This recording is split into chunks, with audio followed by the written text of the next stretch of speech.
कि जो बादशाह सलामत हवा में उड़ने की आदत हो गई थी जिनकी, आज उनको सड़क पर ले आए कि ये कोरोना से भारतीय जनता पार्टी का रिश्ता क्या है कि तुमने दी आवाज लो मैं आ गया। ये आदत भी आप लोगों की थोड़ी सुधारनी चाहिए। हम लोगों को मिलकर हमारा मुंह बंद हो जाना चाहिए। मीडिया का तो हो ही गया लगभग, कोविड में कोई मरा ही नहीं क्योंकि मोदी जी चुनाव जीत गए। रोज शाम को आप खुलकर हमला बोलती थी मनमोहन सिंह जी की सरकार पर। आज वो नविका कुमार कहां है? आज का विपक्ष अनाथ है। ये मोदी जी का आज सड़क पर आना, नविका कुमार जी आपकी हार है। आप तब भी वही काम कर रही थी जो आज आप कर रही, बिल्कुल सही। तब भी आप कांग्रेस पर हमला बोलती थी, आज भी आप कांग्रेस पर हमला बोली। यही आजा संडास दिखा तो। पवन खेड़ा जी, आज कांग्रेस की तरफ से जनरल सेक्रेटरी जयराम रमेश का एक बयान भी आया है, ट्वीट भी आया है, जिसमें उन्होंने कहा है कि बीजेपी डरी हुई है, प्रधानमंत्री इनसिक्योर है, इसीलिए रोड शो कर रहे हैं दिल्ली में। मैं आपसे पूछना चाहती हूं, आज पब्लिक भी ये सवाल पूछ रही है कि डरा हुआ कौन नजर आता है जो 21 पार्टियों को बुला रहा है साथ खड़े होने के लिए ताकि बीजेपी से मुकाबला कर सके, या वो जो अकेले लड़ता चला जा रहा है और दो बहुमत वाले जनादेश उसे मिले हैं जैसे प्रधानमंत्री नरेंद्र मोदी को मिले? एक बात का धन्यवाद तो पूरा देश, और उम्मीद करता हूं कि मीडिया भी राहुल गांधी को देगा कि जो बादशाह सलामत हवा में उड़ने की आदत हो गई थी जिनकी, आज उनको सड़क पर ले आए। भले 1 किलोमीटर के लिए लाए, लेकिन लाए तो सही। पवन खेड़ा जी, दिल पर हाथ रखकर कहिए, नरेंद्र मोदी जी कभी भी सड़क से हटे नहीं थे। कम से कम ऐसे में कई दृश्य आपको दिखा सकती हूं। हाल ही के गुजरात के चुनाव में रोड शो चलकर लोगों से संपर्क करना, चाहे त्रिपुरा हो, नॉर्थ ईस्ट हो, साउथ हो, ये सब तो उन्होंने बहुत किया हुआ है। तो क्या ये कटाक्ष आपका सही है, या ये कांग्रेस डिफेंसिव मोड से निकलकर अग्रेसिव मोड में आ रही है? नविका जी, चुनाव में सड़क पर निकलना और बिना चुनाव के सड़क पर निकलना, और सड़क पर निकलने का जो तात्पर्य है वो है लोगों की सुनना। हमारा सड़क पर निकलना मतलब लोगों की सुनना। मोदी जी का 1 किलोमीटर का रोड शो लोगों की सुनने तो अभी भी नहीं निकल रहे। चुनाव में निकलने का आप इससे तुलना कर नहीं सकते। और हां, मैं यह भी जानना चाहता हूं कि ये कोरोना से भारतीय जनता पार्टी का रिश्ता क्या है कि तुमने दी आवाज लो मैं आ गया। भारत जोड़ो यात्रा के वक्त तो एक चिट्ठी आ रही थी, कोरोना का प्रेम पत्र आ रहा था राहुल गांधी के नाम। साहब, भारत जोड़ो यात्रा बंद करिए, कोरोना आ रहा है। ये आज रोड शो में कोरोना कहां चला गया? बड़ा अच्छा रिश्ता है इनका आपस में। मैं जानना चाहता हूं कि आज कम से कम आपका चैनल जरूर, मुझे लगता है, इस पे डिबेट करेगा कि कोरोना गया कहां। अब्बा नहीं मानेंगे। इनके रोड शो पे क्यों नहीं आता, और रिश्ता है क्या इनका कोरोना से, ये भी जरा उजागर करिएगा आज। भैया मुंह निकल जाएगा हमारा ऐसा करेंगे तो आप कह रहे हैं कि कांग्रेस पार्टी लोगों की बात सुन रही है। आपकी बात क्या राजस्थान में, आपके अपने प्रदेश में कोई सुन रहा है? क्योंकि सचिन पायलट और अशोक गहलोत जी के आपस की जो खींचातानी है वो तो लगभग 4-4.5 सालों से ऐसे ही चल रही है जैसे पहले दिन चल रही थी। तो पवन खेड़ा जी, इससे पहले कि भारत के बाकी लोग आप पर विश्वास करें, आपके साथ जुड़े, आपके अपने नेता जुड़ेंगे क्या? सवाल आपने अच्छा पूछा।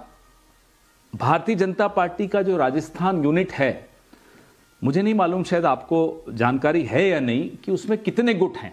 पुनिया गुट, वसुंधरा गुट, ओम बिरला गुट, ओम माथुर गुट, गजेंद्र सिंह शेखावत गुट, और एक शायद संघ का अलग गुट भी चलता है। 5 गुट जिस राज्य में भारतीय जनता पार्टी के हों, उसमें हमसे पूछा जा रहा है कि सचिन पायलट और गहलोत साहब क्या कर रहे हैं वहां? अपना अपना काम कर रहे हैं। सचिन पायलट जनसंपर्क कर रहे हैं, पूरी तरह से जनसंपर्क कर रहे हैं। आज ही शुरू हुआ है शायद उनका जनसंपर्क। गहलोत जी सरकार चला रहे हैं, और सरकार भी ऐसी चला रहे हैं जिसका सर्टिफिकेट मोदी जी को भी देना पड़ गया कि साहब कोविड से बड़ी अच्छी लड़ाई लड़ी।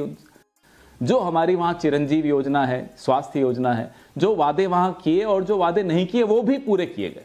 तो कम से कम थोड़ी तारीफ भी कर लिया कीजिए कभी कभी हमारी सरकारों की। बिल्कुल रिस्क नहीं लेने का। चलिए, तारीफ आपकी पब्लिक करेगी, लेकिन पब्लिक एक सवाल और पूछ रही है कि जिन राज्यों में चुनाव होना है, आपकी भारत जोड़ो यात्रा वहां से कम निकली है। चाहे छत्तीसगढ़, जहां इस साल के अंत में चुनाव होना है, कुछ समय बिताया नहीं आपने वहां पर, तो इसका अगर राजनीतिक उद्देश्य था तो आपने चुनाव से क्या हाथ और पल्ला दोनों झाड़ लिया? नविका जी, यात्रा तो हिमाचल से भी नहीं गुजरी, हम जीते। इस यात्रा का चुनाव जीतने से, लड़ने से, इमीडिएट चुनाव लड़ने से कोई इसका ताल्लुक नहीं है। तो वहां से भी नहीं निकले और हिमाचल से भी नहीं निकले, तो इसका जाहिर होता है कि उसका चुनावों से कोई संबंध नहीं था, उस वक्त के चुनावों से कोई संबंध नहीं था। आपकी और इस देश में आपके दर्शकों की आदत खराब न हो जाए कि नेताओं को तभी सड़क पर निकलना चाहिए जब चुनाव हो। यह आदत भी आप लोगों की थोड़ी सुधारनी चाहिए, हम लोगों को मिलकर। हमारी तो सुधारी दी आप लोगों ने, आपकी भी सुधारनी चाहिए कि साहब नेताओं को वैसे भी सड़क पर निकलना चाहिए, लोगों की सुननी चाहिए। हमारी आदत खराब किसने की आपको मालूम है? वो मन की बात करने वाले एक शख्स ने। वो अपने मन की बात सुनाए चले जा रहे हैं, सुनाए चले जा रहे हैं। जब मन हुआ, चुनाव आया, रोड शो कर दिया, हाथ हिला दिया, हो गया काम। ऐसा नहीं चलता। इस देश में जो मूलभूत समस्याएं हैं उनसे मोदी जी वाकिफ नहीं है, यह मैं आपको दावे के साथ कह सकता हूं। अब आपको मैं एक उदाहरण देता हूं, जोशीमठ का उदाहरण देता हूं। जोशीमठ की समस्या से उनको कोई मतलब नहीं है। उनको क्या मतलब है कि समस्या कहीं बाहर लोगों को नहीं मालूम पड़ जाए। इसरो को बोला साहब आपने बाहर कैसे कर दी है रिपोर्ट, मीडिया से कैसे बात कर दी। ये आप देखिए सरकार चलाने का उनका तरीका कि कहीं नविका कुमार को सूचना नहीं मिल जाए जोशीमठ की। उनको चिंता ये नहीं है कि नविका कुमार क्या कहेंगी क्या नहीं कहेंगी, उनको सिर्फ ये चिंता है नविका कुमार को नहीं पता चल जाए जोशीमठ धंस रहा है। क्योंकि नविका जी के शो को लोग देखते हैं, वो लोग देखेंगे तो उनको भी जानकारी मिल जाएगी। इस तरीके से राजनीति नहीं करनी चाहिए, इस तरह से सरकारें नहीं चलानी चाहिए। ये फर्क आपको भारत जोड़ो यात्रा में और मोदी जी की वोट जुगाड़ो यात्रा में अंतर दिखेगा आपको।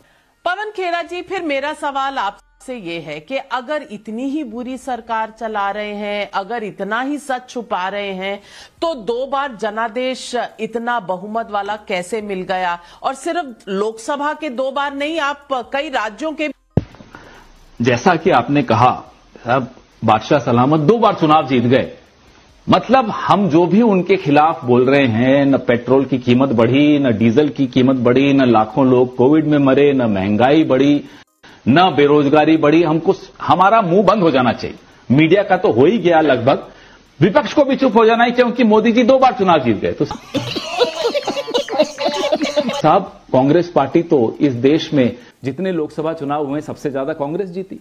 तो साहब, सबसे ज्यादा चुनाव तो राज्यों में भी कांग्रेस ही जीतती आई है पिछले 70 सालों में। तो आज के बाद नविका कुमार हमें वादा कर दें और मोदी जी के बिहाफ पर भी मीडिया हमें वादा कर दे कि न नेहरू जी के खिलाफ एक शब्द बोलेंगे, न इंदिरा गांधी के खिलाफ, न लाल बहादुर शास्त्री के खिलाफ, न राजीव गांधी के खिलाफ, न नरसिम्हा राव के खिलाफ, न मनमोहन सिंह जी के खिलाफ, इनमें से अब किसी के भी खिलाफ एक शब्द भारतीय जनता पार्टी या नविका कुमार नहीं बोलेगी, हम भी चुप हो जाएंगे, हम भी घर बैठ जाएंगे। चला दीजिए अब मीडिया से लोकतंत्र अपना। हाँ भाई, कैसी लगी आगे स्वाद? ऐसे थोड़ा ही चलता है लोकतंत्र। चुनाव जीत गए तो हमारा मुंह बंद हो जाना चाहिए। नोटबंदी भी सही है, कोविड में कोई मरा ही नहीं क्योंकि मोदी जी चुनाव जीत गए। जनाब, हम लोग भी चुनाव जीतकर ही सरकारें बनाते थे। डॉक्टर मनमोहन सिंह जी भी 2 बार चुनाव जीतकर ही सरकार बनाए थे। उससे पहले भी कांग्रेस की सरकारें चुनाव जीतकर ही आती थी। कोई इंपोर्टेड नहीं थे हम लोग, कोई स्वर्ग से नहीं सीधा प्लांट कर दिए कि आप जाओ सरकार बनाओ। हमने भी मेहनत की, सरकार बनाई, देश का भी निर्माण किया। इन्होंने तो सिर्फ सरकारों का निर्माण किया, हमने राष्ट्र का भी निर्माण किया, हमने समाज का भी निर्माण किया, हमने सामाजिक कुरीतियों के भी खिलाफ आंदोलन छेड़े। महात्मा गांधी का आंदोलन सिर्फ अंग्रेजों के खिलाफ नहीं था, हिंदू समाज के भीतर, भारतीय समाज के भीतर, हमारी संस्कृति के भीतर जो दिक्कतें आ रही थी, जो गलतियां थी, उनको सिर्फ सुधारने का भी एक आंदोलन था। तो हमारी मेहनत को इनकी मेहनत से आप तुलना मत कीजिएगा कभी भी। ना इतिहास में कभी ऐसी तुलना हो सकेगी, ना आने वाले सालों में कभी कोई तुलना हो सकेगी। हमारी मेहनत राष्ट्र निर्माण की मेहनत है, इनकी मेहनत सरकार निर्माण की मेहनत है। गोवा में जीते या नहीं जीते, खरीद फरोख्त कर लो, ये होता है। मध्य प्रदेश में हार गए, चलिए खरीद लो, ये होता है सरकार निर्माण। और फर्क देख लीजिए जो राष्ट्र निर्माण करने वाली पार्टियां। बिल्कुल आपका हक है, आप विपक्ष में हैं, आप किसी को भी क्रिटिसाइज करें, लेकिन मुद्दा यह है कि बात किसकी ज्यादा मायने रखती है, कितने राज्य इस दौर में। अब 70 साल का हिसाब छोड़कर इस दौर की अगर बात की जाए तो इसमें तो आपको मानना पड़ेगा ना कि पॉपुलैरिटी स्टेक्स में कहीं ना कहीं कांग्रेस पार्टी अब तक पिछले 9 सालों में थोड़ी विफल रही है। वाह बेटा, लगता है तुम गू खा के ही मानोगे। अब आपने बात की कि पिछले 9 साल में सबसे ज्यादा सरकारें बीजेपी की हैं। नविका जी, मैं आपको याद दिलाता हूं आपके शोज, आप तब भी बड़ी सक्रिय पत्रकार थी, मनमोहन सिंह जी की सरकार थी, रोज शाम को आप खुलकर हमला बोलती थी मनमोहन सिंह जी की सरकार पर। बोलती थी, बताइए आप हमला बोलती थी या नहीं बोलती थी? शीला दीक्षित की सरकार पे, और बिल्कुल ये आपका काम था, एज अ जर्नलिस्ट आपका अधिकार था ये और कर्तव्य भी था। आज वो नविका कुमार कहां है? आज वो मीडिया कहां है? आज का विपक्ष अनाथ है, तब का विपक्ष अनाथ नहीं था। उसके साथ नविका कुमार थी, उसके साथ और अन्य बड़े नामी गिरामी पत्रकार थे आपके जैसे। आज का विपक्ष अनाथ है, हम अकेले लड़ रहे हैं, हमारे साथ लोग आ रहे हैं, धीरे धीरे जुड़ रहे हैं। जैसे जैसे लोगों की आंखें खुल रही हैं, जितनी आंखें लोगों की खुलती हैं उतना टीवी बंद होता चला जा रहा है, और जितना टीवी बंद होता चला जा रहा है, मोदी जी की किस्मत भी बंद होती चली जा रही। सड़क पे आ गए, आज देख लीजिए, भले 1 किलोमीटर के लिए आए ना। ये मोदी जी का आज सड़क पर आना, नविका कुमार जी आपकी हार है। ये मोदी जी का आज सड़क पर आना, नविका कुमार जी आपकी हार है। माफ कीजिएगा, मैं आपके मुंह पर कड़वा बोलता हूं, जैसे आप बोलते हैं, आप ही से सीखते हैं हम कड़वा बोलना, और बोलना भी चाहिए। और ये जीत लोगों की है, ये जीत आपके उन भूतपूर्व दर्शकों की है जो सोचते थे कि नविका जी कहां चली गई। 2014 से पहले वाली नविका जी को जो हम सब ढूंढते थे, आज वो नविका जी शायद अब मिल जाएंगी सबको। मुझे अपने घर जाना है। पवन खेड़ा जी, आप कड़वा बोलें, मीठा बोलें, आपका हक है, आपका अधिकार है, लेकिन मैं आपको बस एक सूचना देना चाहती हूं। 2013-14 के बाद हम कहीं नहीं गुमे, हम यही हैं, नाविका कुमार भी यही है, वही काम कर रही है जो पहले किया करती थी। लाइन अच्छी है, लिख लो, काम आए। बस कांग्रेस आज 9 साल के बाद टाइम्स नाउ नवभारत पर आई है, टाइम्स नेटवर्क पर आई है।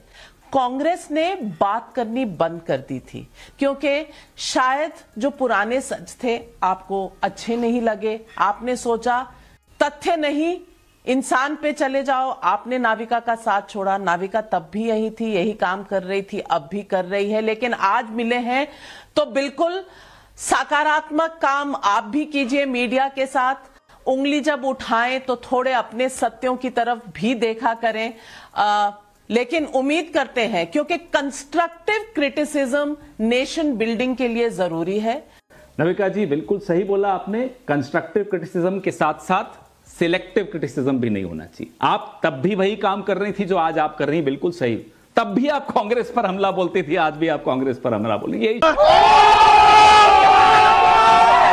शिकायत है आपसे। हम आपके साथ, मीडिया के साथ, विपक्ष और मीडिया का चोली दामन का साथ होता है, हर लोकतंत्र में होता है। मजाक की बात नहीं है, बहुत गंभीर बात है, और मैं जानता हूं यह बात आप मुझसे ज्यादा बेहतर समझती हैं। हम आपकी इज्जत तब करते थे जब आप हमारी सरकारों पर हमला बोलते थे। हम यही चाहते हैं मीडिया अपना काम करता रहे, जो सरकार है उसको अकाउंटेबल तो बनाइए। लोकतंत्र के पहरेदार आप हैं, हम अकेले नहीं, आप भी हैं। बस यही एक दूसरे को याद दिलाना पड़ता है, और कोई बात नहीं, इसमें कड़वा मीठे की बात नहीं होती। भैया जी आप तो यार, चुल्लू भर पानी यहाँ कहाँ मिलेगा? क्या सर? पानी चुल्लू भर? मेरा तो इतना लाइफ खराब हो गया है, इतना लाइफ खराब हो गया है मेरा।